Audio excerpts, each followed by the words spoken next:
saludamos con nuestro primer invitado, el doctor Franklin Ramírez nos acompaña, sociólogo, docente, universitario, investigador.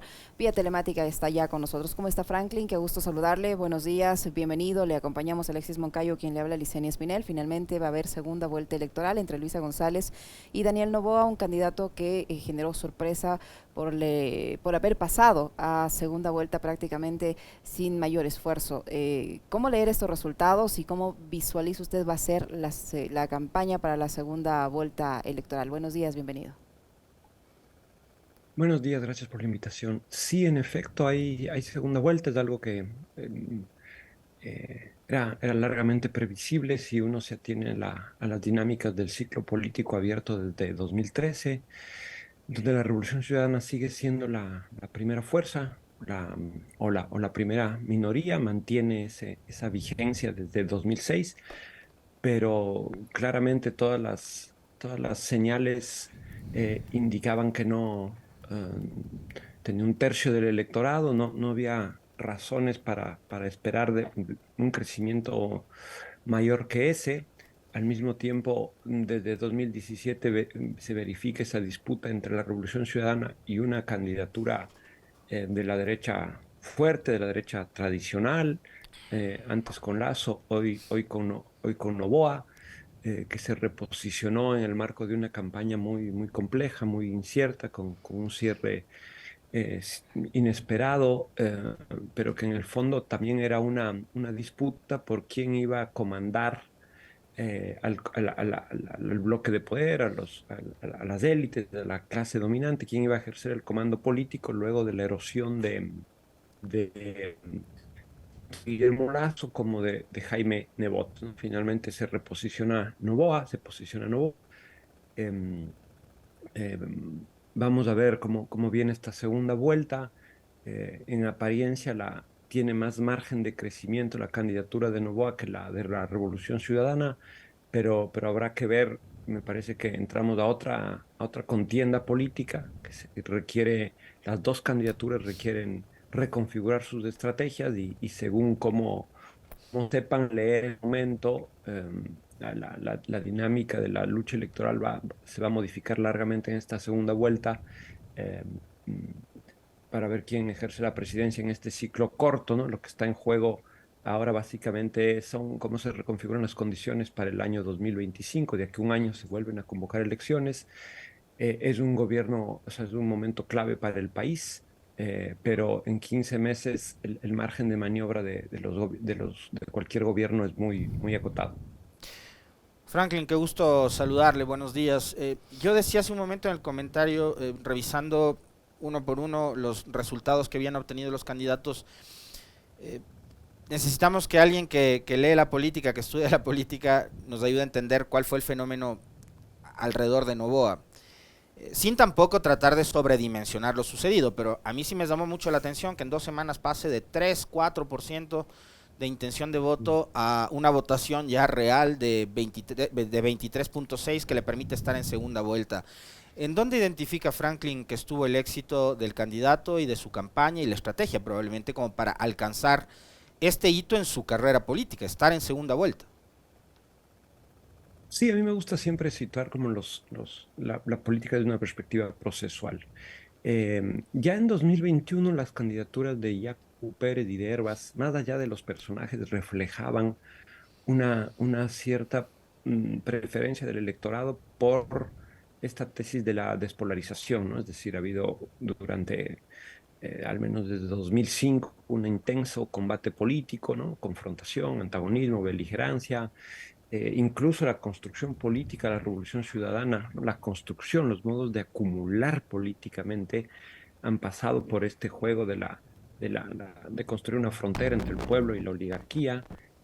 Esto se fue progresivamente convirtiendo en una frontera fuerte entre correísmo, anticorreísmo, que derivó en esta última campaña a uno de los momentos más sucios de la política, pero porque está basada en esa lógica de beligerancia, de hostilidad, en particular el anticorreísmo, que ve a la Revolución Ciudadana no como un adversario, sino como un enemigo a aniquilar.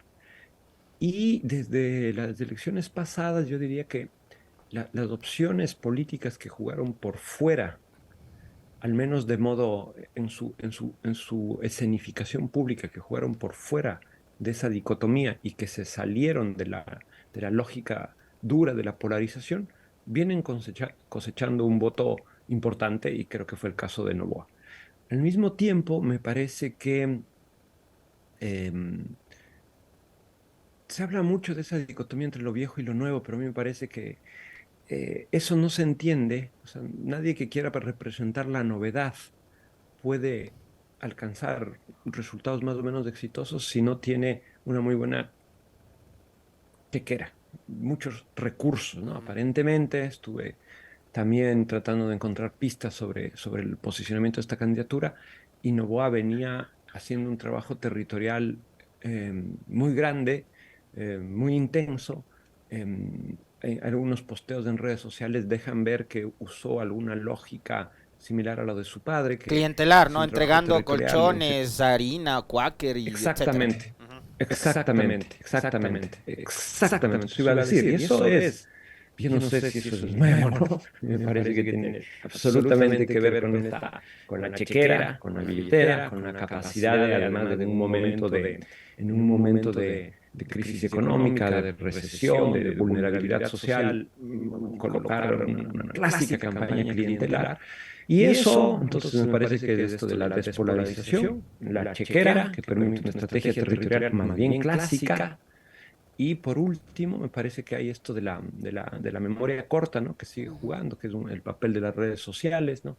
De licuar en la memoria colectiva o en el modo de leer el presente de la sociedad, la, el anclaje de clase de Noboa, como hasta qué punto representa la continuidad de la dinámica política que venimos viendo em, desde 2017 hasta la fecha y hasta qué punto em, se trata de un representante de las clases más poderosas del país, que sí, efectivamente, ¿no? Vemos, si uno compara con su padre y él, vemos una mejor preparación, una mejor formación, un cometimiento más real, más técnico, más profesional con la política, eh, pero, pero nada más, ¿no? Y fue una candidatura que como no llamó la atención ni de sus adversarios ni de sus eventuales aliados, también pasó por lo bajo, no recibió la confrontación de ninguna, no recibió los cuestionamientos de ninguna y supo aprovechar el momento del debate para una visibilización determinada, ¿no? Y yo tengo mucho más, yo creo que tiene mucho más que ver con la despolarización y el trabajo territorial con muchísimos recursos que con los efectos del mismo debate, ¿no? Ujú. Esto, eh, es difícil pensar que en un país como en Ecuador el debate pueda tener tal repercusión para un crecimiento semejante. Eso significaría que mucha gente consume la política, consume los debates. Me parece que lo que sucedió el domingo 13 está ocultando que es una campaña bastante tradicional, clientelar, en la vieja lógica de las élites, Coincido. con muchísimos recursos que finalmente terminó imponiéndose Noboa, ¿no? No hay que olvidar que había tres grandes representantes de estos grupos económicos, Noboa, Topic, Sonner-Horner, mientras que por el otro lado, por la izquierda, está la Revolución Ciudadana y nada más. Ujú. Un poco pesa muchísimo en estos resultados la ausencia de alguien que represente octubre de 2019, junio de 2022, la presencia de los sectores indígenas, populares, plebeyos, que no estuvieron en la papeleta. Pachacútec no estuvo, nadie representó explícitamente esa tendencia, con lo cual la polarización más económica, más de clase que ha vivido el país en estos años no tuvo figuración política. Y eso es Ujú. algo que termina pesando, yo diría en particular la candidatura a la Revolución Ciudadana, que no tiene mucho margen en la lógica de las coaliciones, que también tienen su límite de moverse de cara a la segunda vuelta. Ujú. Ahora, ¿cómo leer el resultado que ha obtenido el movimiento Construye, que es, digamos, el retorno de María Paula Romo detrás de sus asambleístas? Al principio se responsabilizaba a la Revolución Ciudadana, llegaron al extremo de responsabilizar a la Revolución Ciudadana del asesinato de Fernando Villavicencio, pero el tiempo ha pasado, los resultados están allí y se puede evidenciar ¿A quién benefició la muerte de Villavicencio? Lamentablemente, lamentablemente esa muerte ha beneficiado políticamente, hablando en resultados, al movimiento Construye, que va a lograr obtener un gran número de asambleístas, y queda claro que perjudicó obviamente a la Revolución Ciudadana. De allí lo que queda por esperar es que las investigaciones avancen y se conozca y se sancionen a los responsables. ¿Cómo leer estos resultados? Yo decía hace un momento que la política ecuatoriana viene premiando, o sea, la dinámica electoral viene premiando a las figuras que hacen una apuesta de despolarización. Pero hablar de la despolarización, o sea, de dejar la confrontación más intensa, más hostil, un poco lo que hizo Noboa el año pasado, hace 2 años de Herbas, digamos, eso no significa que la frontera, la polarización, correísmo, anticorreísmo, haya dejado de funcionar, ¿no? Está ahí. Parece que el electorado está premiando a quienes van más allá de esa frontera, pero esta sigue estando ahí. Yo tampoco leí ayer en redes sociales esta idea de, no, el anticorreísmo perdió. No me parece, no me parece. De hecho, la candidatura de Zurita tiene una votación muy significativa, ocupa el tercer lugar. Me parece que va a ser el segundo bloque de la asamblea y recoge un voto ¿no? como de extrema beligerancia, yo diría por derechas, que viene tomando forma al menos desde las movilizaciones de 2015 en torno a las banderas negras, al impuesto a la herencia, ¿no? Al rechazo a las políticas de salvaguardas de Correa, ¿no? Pero si se fijan ustedes, son prácticamente 10 años donde ese discurso duro, fuerte, un discurso por la negativa, ¿no? De negación del correísmo como fenómeno político, como configuración de un actor democrático en la sociedad que es negado, ¿no? Esa negación es de los actos más, de las señales más autoritarias que existen en la democracia, desconocer a un adversario. Ese fenómeno que expresa la radicalización de la derecha ecuatoriana va también, no pierde lugar en nuestra política, y la candidatura de Villavicencio Zurita es la que recogía, pero por excelencia eso. Y me parece que tanto el relato que montaron contra el correísmo, absolutamente sucio y deleznable, cuanto el modo en que pudieron extraer votos de otras tendencias, eh, explica el papel que tuvo el asesinato en esta reconfiguración final, ¿no? Había una suerte de un voto muy afectivo de estos sectores con respecto a Zurita, como una suerte de reparación a la figura de Villavicencio, que termina en efecto siendo beneficiosa para el bloque de María Paula Romo, ¿no? Que es súper interesante esta idea que tanto Correa como Romo, que están fuera del país, pero que son jugadores de primera línea en la política ecuatoriana, y digamos así, cuya no presencia en el país responde precisamente a las dinámicas de confrontación brutal que ha vivido la política ecuatoriana, ¿no? Pero digamos así, desde fuera, desde el exilio, por decirlo de algún modo, están siendo determinantes en esta coyuntura. El anticorreísmo más duro tiene como nunca una presencia directa en la asamblea, va a ser determinante en la próxima lógica, en la próxima configuración de la gobernabilidad, de las mayorías en el legislativo. Y esta es una tendencia que si uno se fija, junio de 2022, ¿no? La fiesta en Ashiris entre sectores clase media alta y la policía, ¿no? Esa fiesta, como mientras del otro lado la propia policía reprimía el movimiento indígena, un poco esa fiesta es la que se verificó en la papeleta, y que recoge y que se vio fortalecida por el asesinato de Villavicencio. Franklin, yo ahí tengo un par de dudas, dos preguntas en concreto. Una, hablar sobre qué tan ideológico, más allá del voto de la Revolución Ciudadana, que creo que sí hay un altísimo contenido ideológico, qué tan ideológico termina siendo el voto a favor de Noboa, y ahora cómo podrían aglutinarse las otras fuerzas que se ubican en el anticorreísmo alrededor de la candidatura de Noboa. Esa es una. Y la otra, acá se pretendió durante la primera vuelta hablar mucho de la buquelización, no solo de un par de candidatos, sino de la política en este país, a partir de que lo que quería la gente era mano dura, y claro, ahí aparecía la figura de Topic y algo más atrás Otto Sonnenholzner, que comparte asesor con Bukele, el señor Víctor López, este español. ¿Cómo quedan estas dos cosas que le pregunto? El tema del voto ideológico y el tema de este afán de tener un presidente de mano dura y la figura de Bukele, el Bukele ecuatoriano, del que tanto se habló durante toda la campaña.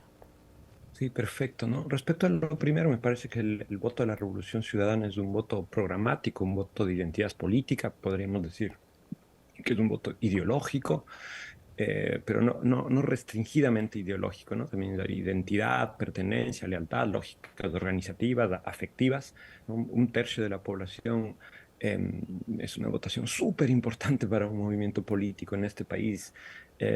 Cuando uno ve, por ejemplo, el caso de Herbas y Yacu, que no pudieron sostener ni un periodo, ¿no? Sostener esta votación en condiciones, además adversas, de persecución, de criminalización, es algo muy significativo y no se explica por una lógica como de interés, de intercambio clientelar, sino por un papel de las ideas, de la identidad, de los afectos, claramente. Ahora, ahí hay que decir que esa votación del tercio que tuvo la Revolución Ciudadana, yo diría que era muy anticipable, ¿no? Porque la campaña de la Revolución Ciudadana estuvo hecha para hablarle a ese electorado, a su electorado, ¿no? Que fue el principal error y límite. Hubo un sesgo de autoafirmación en la campaña, ¿no? Desde la elección del binomio, desde la iconografía de los borreguitos, el debate con ya lo hicimos, ¿no? Todo le hablaba al militante y al que alguna vez fue militante, ¿no? Ujú. La Revolución Ciudadana hizo una campaña, yo diría, a la defensiva, para no expandir sus fronteras, ¿no? Tratando de resolver el partido en una vuelta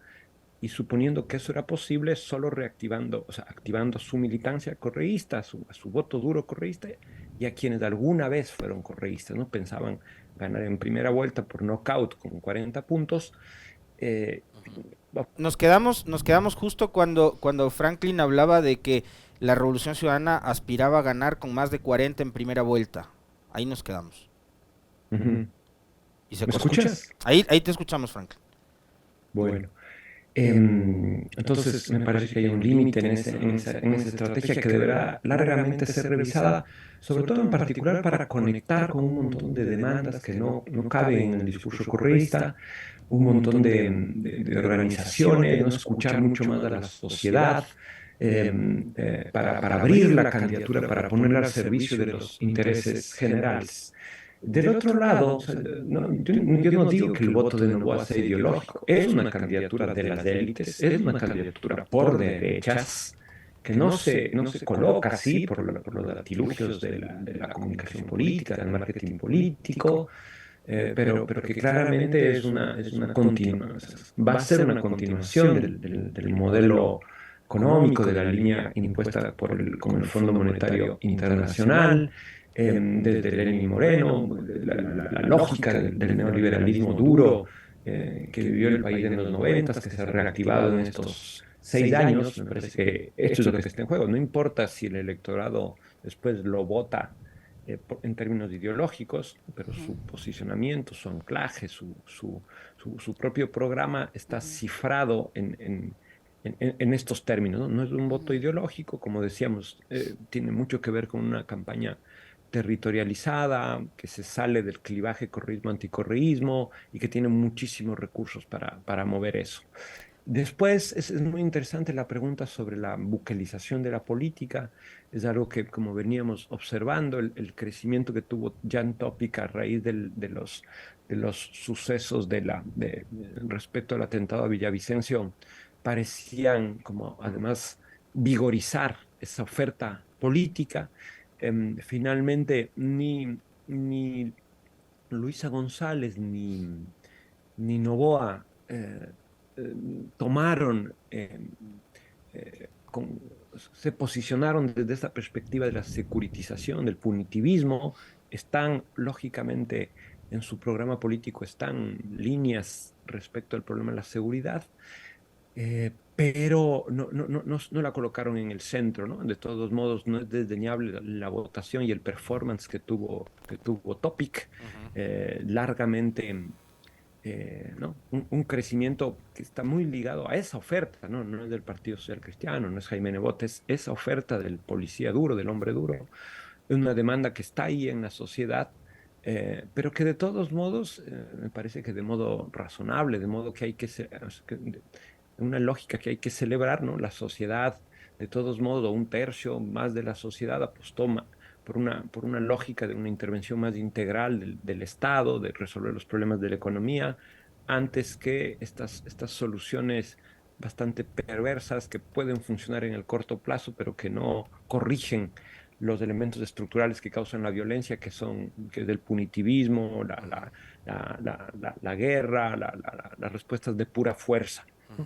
Me parece que esa es una línea clave en la campaña que se viene, que no se insistió debidamente. Yo no vi a la Revolución Ciudadana jugar con sus cartas programáticas duras, ¿no? Históricas respecto al papel del Estado contra el neoliberalismo, a esta idea de que no va a haber, no va a haber una mejora de los indicadores de violencia y de inseguridad si no se corrigen los problemas estructurales de la economía. Me parece que hay mucho que explorar y que interpelar al electorado, siendo que efectivamente, como decíamos antes, si uno piensa la política en esta lógica de coaliciones, en esta lógica de pensar que tener el apoyo de un candidato garantiza su voto, algo que en el Ecuador no acontece así, pero si uno lo piensa de este modo, la Revolución Ciudadana no tiene mucho margen para dónde moverse, lo que significa que tiene que conectar con las demandas más Ujú. abajo, con los sectores sociales, con los sectores populares, con quienes más han sufrido el embate del debilitamiento del Estado, de la Ujú. austeridad. Eso está ahí, ¿no? Pero me parece que la Revolución Ciudadana no privilegió ese mensaje, tuvo otra estrategia y esa estrategia es la que recoge esa votación. Ujú. Se requiere una apertura y una reprogramación estratégica de la campaña de la Revolución Ciudadana en la segunda vuelta para, para, para extender su fuerza y yo creo que hay condiciones de todos modos porque son las condiciones de vida se han deteriorado largamente en base a este modelo que representa Novoa. Ahora, Franklin, usted menciona que el modelo de Novoa es más de lo mismo, por eso que es una candidatura de las derechas, una candidatura de las élites, un empresario que obviamente va a velar por ese interés empresarial, que es lo que estamos viviendo ahora. ¿Un eventual triunfo de Novoa significa una continuidad de Lazo o del modelo de Lazo? Yo diría que en términos de las concepciones del Estado, de la economía, de los derechos de las mayorías, es una continuidad. No veo otro modo de interpretarlo, ¿no? El discurso de Noboa y lo que seguramente vamos a ver ahora se va a situar en esas coordenadas. Después, puede ser que represente una gestión más técnica, más sofisticada, más profesional, eh, incluso yo diría un poco más empática que la tortura de gobierno y la deplorable calidad de la gestión pública en Guillermo Lasso. Em, no soy muy entusiasta, digamos, al respecto, eh, pero puede ser que venga alguien que gestione mejor las cosas que Lazo, que recomponga un poco las relaciones en el bloque dominante. A Lazo le perjudicó mucho la pelea con Nebot. Esto puede ser recompuesto en un reacomodo, en una cierta reconciliación en la puja de las élites vía Novoa. Noboa de algún modo ayer en una parte de su rueda de prensa como ya aludió, ¿no? Aludió a la frontera correísmo-anticorreísmo, la reinstaló, lo cual podría ser perjudicial en su campaña, pero sobre todo puede obtener un cierto armisticio con las élites que en la puja entre Nebot y Lasso explica en parte incluso la muerte cruzada y estas elecciones anticipadas. Entonces puede tener mejores condiciones de gobernabilidad en el marco de la prolongación del modelo. Quizás es interesante que una tesis que viene esgrimiendo la Revolución Ciudadana y yo diría el conjunto de economistas heterodoxos de este país, la izquierda que viene diciendo hay que usarle el ahorro nacional, las reservas internacionales de modo responsable para reactivar la economía. Esa fue una tesis que le escuchamos a Otto Sonnenhorstner, que le escuchamos a Herbas, es decir, de algún modo el debate político ha posicionado con fuerza esta tesis. No sería de extrañarse que Noboa, con cierto pragmatismo y para responder en un periodo tan breve de 15 meses a las demandas sociales y reposicionarse de cara al 2025, o más bien posicionar su posibilidad de seguir en el poder en caso de que ganase en 2025, también haga uso de estos recursos, es decir, Ujú. flexibilice la lógica de la austeridad radical que se ha manejado Moreno y Lasso y que alivie un poco ciertas condiciones de vida, ¿no? Me parece que pragmáticamente sería lo que corresponde para estas circunstancias de un gobierno que tiene muchísimas demandas y muy poco tiempo para resolverlas. Es un periodo bastante venenoso, digamos así, es un regalo envenenado, ¿no?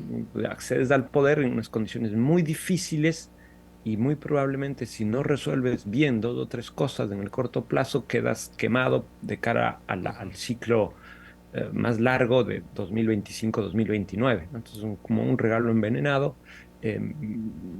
para cualquiera, pero sí, efectivamente veo una boa la continuidad con ciertas correcciones del modelo que se viene efectuando, que se viene concretando, como parte del bloque dominante, como parte de las derechas, con esa visión del Estado pequeño, del emprendimiento sin derechos, sin una visión del desarrollo nacional, ¿no? Las élites, esto es lo que nos han demostrado en este ciclo.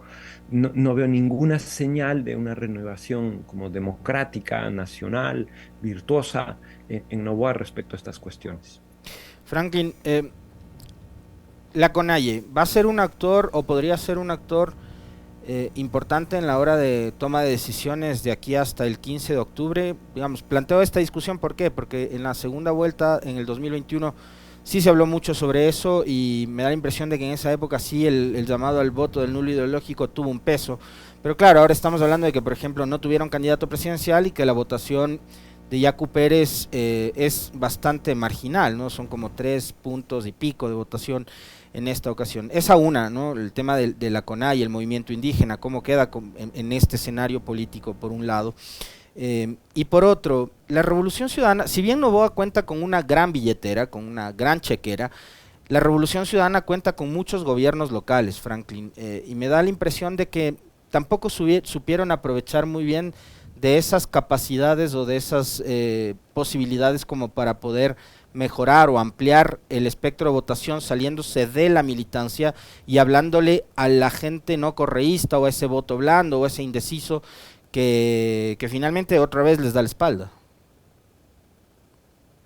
Y respecto a lo de la CONAIE, me parece que la ausencia de una candidatura del Pachacútec, ¿no? El ciclo 2018-2023, ¿no? Del ajuste, de la pandemia, del neoliberalismo fuerte, y el ciclo de violencia que vivimos actualmente, mm, tuvo dos eventos fundamentales, ¿no? Que fueron octubre de 2019 y junio de 2022. Como el bloque popular plebeyo impugnando con fuerza y con mucho eco social a la agenda a esta agenda, ¿no? A la agenda de las élites, a la agenda de la austeridad y de la acumulación de la riqueza. Pero yo decía hace un momento que esos eventos, esa presencia del mundo plebeyo politizado no estuvo en la papeleta. Y esto es algo que marcó claramente los límites del campo popular y de la izquierda para crecer. Con Leonidas dice en la papeleta, o alguien que represente, pero él en lo fundamental, o alguien que represente esa tendencia, los resultados hubieran sido largamente distintos. Y Yacu Pérez en su momento pudo cosechar los resultados de octubre de 2019, ¿no? No era simplemente su figura, era una emergencia política ligada al levantamiento de octubre de 2019 que tomó fuerza o que pudo canalizarse a través de su candidatura en 2019. Eso no estuvo ahí, ¿no? La disputa entre Pachacútec y CONAIE, y concretamente entre las organizaciones y sectores afines a Leonidas Diza y buena parte del Pachacútec, que fue un aliado relevante de Guillermo Lasso, esa disputa deja a estos sectores sin representación política en la papeleta y sobre todo no expresa esa politización que ha venido dándose en estos sectores. La Revolución Ciudadana no le habla directamente, no le habla a esos sectores, no se conecta directamente con ellos. eh, y finalmente, esa ausencia de este sector en la papeleta, Yacu sabemos que no representa aquello, la ausencia de este sector termina pesando con claridad, con nitidez, de cara a las opciones de ampliación de estos sectores en esta segunda vuelta. Ahora, eso no quiere decir que la CONAIE no exista, que la CONAIE de Leonidas Issa pueda tener cierta figuración importante en esta lógica, en esta segunda vuelta. El modo en que viene actuando la CONAIE me parece que no anticipa, sin embargo, que vaya a decidirse a participar, a intervenir en la segunda vuelta.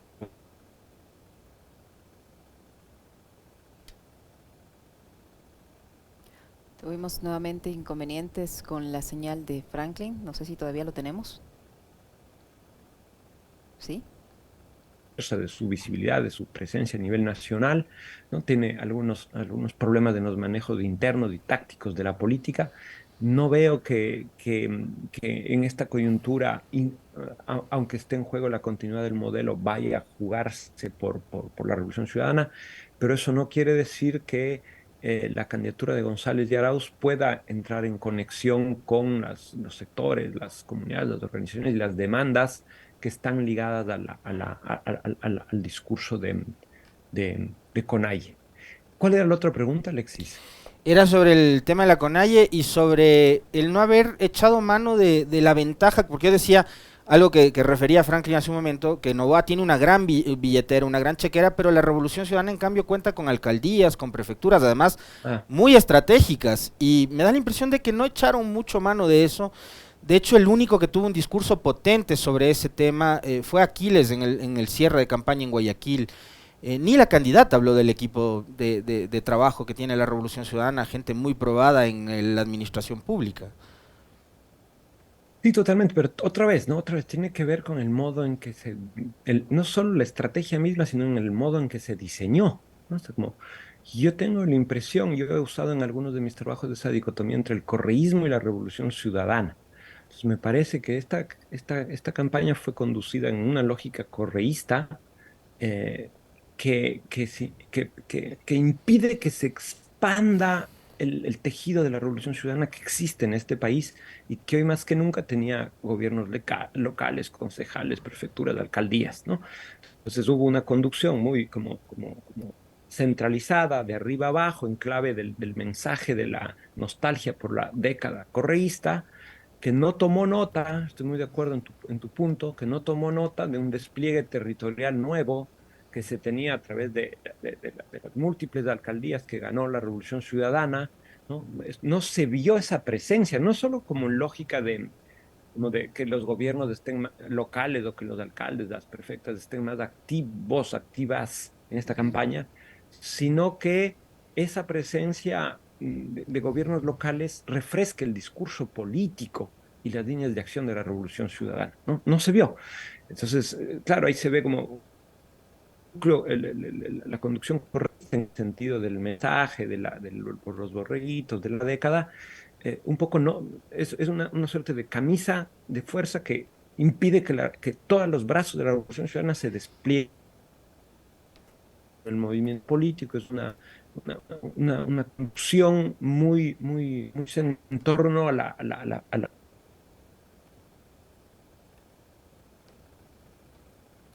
Otra vez se nos fue. Existiría sin la figura de Correa, pero, pero eso significa desaprovechar una serie de recursos y sobre todo desaprovechar la posibilidad de expandir el discurso político, el mensaje y los modos de interpelación a la ciudadanía. Muy interesante. Muchísimas gracias, Franklin. Siempre un gusto conversar con usted. Gracias por habernos acompañado en esta entrevista.